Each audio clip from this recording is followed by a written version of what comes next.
Hello everyone, আমি পিঙ্কি আবার নিয়ে চলে আসলাম তোমাদের সঙ্গে একটা নতুন ভিডিও নিয়ে। তোমাদেরকে একটু বোরিং হতে চাও তো ভিডিওটা নিশ্চয়ই দেখো। তো দেখো, আমি আজকে বন্ধ পেয়েছি, মানে আমি বন্ধ পেয়েছি কি মেয়ে বন্ধ পেয়েছে, মানে আমি বন্ধ পেয়েছি। তার জন্য ভাবলাম একটু মেহেন্দি লাগিয়ে নিই, একটু শরীরের যত্ন করে নিই। তো চুলগুলো অনেক খারাপ হয়ে গেছে, আর তার জন্য মাসি শাশুড়ি আমাকে একটু মেহেন্দি পাতা দিয়েছিল খুব যত্ন করে, কিন্তু আমি লাগাতে টাইমে পাচ্ছি না, বৃষ্টি যা ওয়েদার। তো তার জন্য ভাবলাম না, আজকে একটু রোদ দিয়েছে আর বন্ধ আছে, আজকে লাগিয়ে নিই। তো মেহেন্দি লাগাতে বসে পড়েছি দেখো। আর মেহেন্দি লাগাতে না আমার বহুত বিরক্ত লাগে, কয়েক ঘন্টা মাথাতে থাকবে, তো তাই। তো যাই হোক, এর দেখো কাপড়, কত কাপড়টা জমেছে। কাপড় জমার কারণ হলো আমার মেশিনটা একটু প্রবলেম হয়েছে। কি হয়েছে কিছু বুঝতে পারছি না, মেশিন অনে হয় না, অনে হয় না। তো মেশিনটা নেওয়াও কিন্তু বেশি দিন হয়নি, তো মেশিনটা এখন এত প্রবলেম। এখন জিনিসপত্র একদম ভালো না, সত্যি বলতে কয়েকদিনেই নষ্ট হয়ে যায়। তো মানুষের সম্পর্ক মতন, তাই না? মানুষের যেমন সম্পর্ক 2 দিনেই নষ্ট হয়ে যায়, এখন জিনিসগুলো সেমনই। তো এর দেখো, আমি চলে আসলাম রান্নাঘরে। রান্নাঘরে আর ভাবলাম আগে রান্নাটা করে নিই, তারপর কাপড় দেবো। সত্যি আমার কাপড় ঘরে, মানে কাপড় ধুতে যেতে আমার এত ভয় লাগছে, মানে কি বলবো। অ্যাকচুয়ালি না, আমার কাপড় ধুতে প্রচুর খারাপ হয়, প্রচুর, মানে সত্যি খারাপ হওয়ার বেশি কারণটা হলো আমার কাপড় ধোয়ার পর আমার শরীরটা অনেকটা খারাপ হয়ে যায়, মানে কোমর ব্যথা অনেক করে। আমি আর কিছু করতে মানে পারি না বললেও তো করতে হবেই। তো সেই জন্য মানে আমার কাপড় ধুতে খারাপ হয়, মানে বহুত কষ্ট ব্যাপার। তো মেশিনটা খারাপ হয়ে গেলেও সার্ভিস সেন্টার মানুষ ডেকেছি।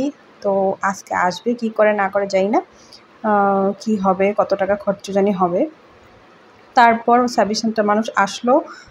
এদিকে আমি রান্নাবান্না করছি, ওদের পাপা বললো সার্ভিস সেন্টার মানুষ আসবে, তুমি দেখিয়ে দিও। তো আমি তার জন্য ভিডিও করে রেখেছিলাম যে জিনিসটা প্রবলেমটা দেখাতে পারবো, মুখে বললে তো বুঝবে না। তো তার জন্য আসলো, এসে বললো অনেক 2-3 হাজার টাকা খরচ আছে।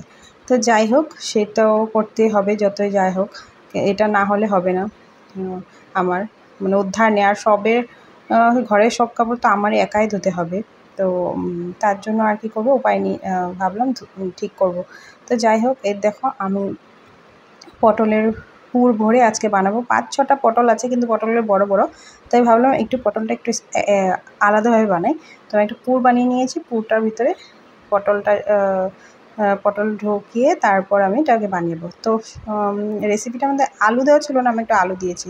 আর এই দেখো, কালকে মাছ ছিল, আমি একটু মাছ বানিয়েছি, আর ভেন্ডি ভাজি, আর হলো তিতকাল আলু ভাজি, সব অল্প অল্প করেছি, না না অনেকটা ফালানো যায়।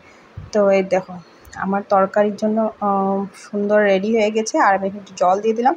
সত্যি তরকারিটা আমি মানে কখনো বানাইনি, তো ভাবছিলাম যে খেতে ভালো হবে না বা কিছু, কিন্তু তরকারিটা খেতে এত দারুণ হয়েছে, মানে কি বলবো, এত ভালো। সবের থেকে বেশি পটলটা যখন ভেঙে মুখে দিয়েছি, জাস্ট বাও, মানে বাও, এত স্বাদ হয়েছে পটলটা। তোমরা ট্রাই করো ওরকম খেতে। তোমরা তো খাও হয়তো, আমি কিন্তু অ্যাকচুয়ালি এরকম ঝামেলার খাওয়াটা ওখানে কমে বানাই। তো যাই হোক, সকালে খাওয়ার জন্য আমি বানিয়েছিলাম মটর ঘুগনি, মানে বুটের ঘুগনি বানিয়েছিলাম, একটু বিহারি